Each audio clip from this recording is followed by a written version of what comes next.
India's Finance Minister Nirmala Sitharaman on Tuesday presented a growth-oriented budget with an eye to attract investment from private sector players. Planning a new India at 100 from the government's earlier vision of India at 75, the Finance Minister reiterated India's projected gross domestic product growth at 9.2% for the financial year 21-22. We spoke to entrepreneurs from the plastics and petrochemicals sector to understand their comments on the union budget. Let's listen in to Jain, CFO of Cosmo Films, sharing his thoughts on the union budget. On the growth side, the focus was very clearly on the capital expenditure because it triggers a cycle actually in the entire economy. So once you focus on the capex, then lot other sectors it gives a good amount of the boost. And fiscal deficit target of 6.4% is a fair enough. I would say if government achieve this, it's a very wonderful task. So balancing act she has tried to achieve, which looks good from the overall economy perspective. There are a lot of new aspects, a lot of focus on the technology, but particularly like the 5G rollout, including 5G in the PLI scheme, in the rural areas. I mean, the demand focus on the rural area. The infra boost actually will give good push to the rural area in terms of the creation of the new demand. So ultimately, it's going to help only. Particularly in the rural, I would say lot new focus on the technology side of the rural area. This may give a new dimension, entirely in the rural area, particularly like, for example, the use of drones, forming a new fund for the startups, focusing on the agri-based startups. So a lot of these things are going to help only. Next up is Arvind Mehta, Chairman of the IKEMA Governing Council, sharing his take on the budget. This budget looks at the digitization, that digital India. And that is a very, very big thing, you see, because till then this budget always are of rupees, paisa and all these dolls and this and that, everything. But this time the whole new direction is that is a digitization of the, say, all the schemes or whatever you call it, digital India. Intent of the government is extremely good. They would like to connect it, and they have given 2 lakh crore credit line for MSME. That is also a very, very good thing, extremely good thing. We will be part of the growth, what they are projecting, what I mean to say, what government has projected. That means this part of the growth means what? See, Jal Se Nal Yojana, drinking water, something. They have provided around, I think, 60,000 crores or something like that. There, our lot of products are going and will go. That means it will be beneficial, pipes, fittings and everything. So there we will gain. We also spoke with Ramesh Parshuraman, President of SP India, on his views on the union budget. Well, what you're saying is true, but I still feel that the budget has been very lackluster. It has not really lived up to the expectations that the industry or the investors had, that it would kind of spur consumption. For instance, the taxation on digital assets. They have the finance minister has now proposed a 30% tax on income from any transfer of virtual assets, and also a TDS of 1% on every transaction. Now, and there are no deductions or consideration of losses or anything of that sort that you can do. Now, this is good because the government wants to track all these transactions, but these provisions will definitely kill trade in these type of assets.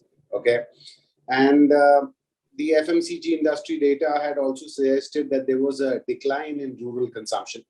Okay, and especially in the December quarter, it was partially due to the higher pricing, and also it reflected on the income stress. But the finance minister has not announced any new schemes or enhanced any outlays of existing schemes that could have put more hands in the money of the lower income consumers. Hemant Minocha, Director of Rajiv Plastics, shared his comments on the union budget. Let's listen in. Value-added products are going to be taxed a little more when they are being brought in from outside India. So that will help some of the part manufacturers, some of the article manufacturers, compared to, say, things coming from China or other countries where there is certain preferential duties for exports and all those things. So it is going to benefit, say, a customer, for customers like my customers. I'm a raw material manufacturer, so my customers would benefit because cheap imports will no longer be cheap imports. Right. They will be at par, and there will be some level of parity. The only way I feel we may get affected as an industry is that there is some talk of machinery imports, like well, capital goods being taxed more. Right. I shouldn't be just saying machinery imports. All capital goods, slowly they're taking away the EPCG teams, EPCG schemes. Sorry. Lastly, we have with us Samit Jain, MD of Plus Technologies, giving his reactions on the union budget. It's a growth oriented budget really. So I think my key takeaways really have been that there has been a focus on make in India. I could clearly see the production linked incentive schemes that have been given actually are going to play out in the long run. So you may not see an impact of the budget immediately in 1 year, but if everything plays out well, we could really see a lot of growth happening in the next couple of years.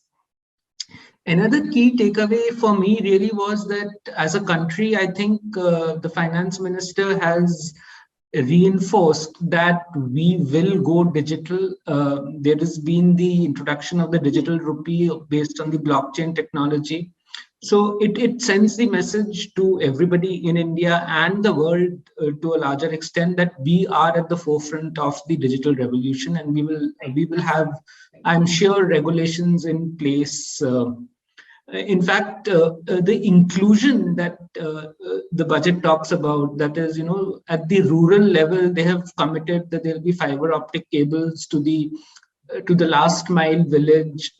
I think all of that will bring in inclusion also. And I think 75 odd or some such number of banks, they have kind of said which would be in the digital forefront. So I think it's a great move to bridge the digital divide that India currently has. And I am glad that it is really inclusive. It's also extended the ECLGS scheme, for example, for the MSMEs. So those who have suffered in the last 1 or 2 years because of COVID, and there are many sectors. The economy overall, I think, is resilient, but there are certain businesses which have really suffered a lot. So I think they also get a lot of boost by the extension of the scheme by another 1 year. So that's a very welcome move.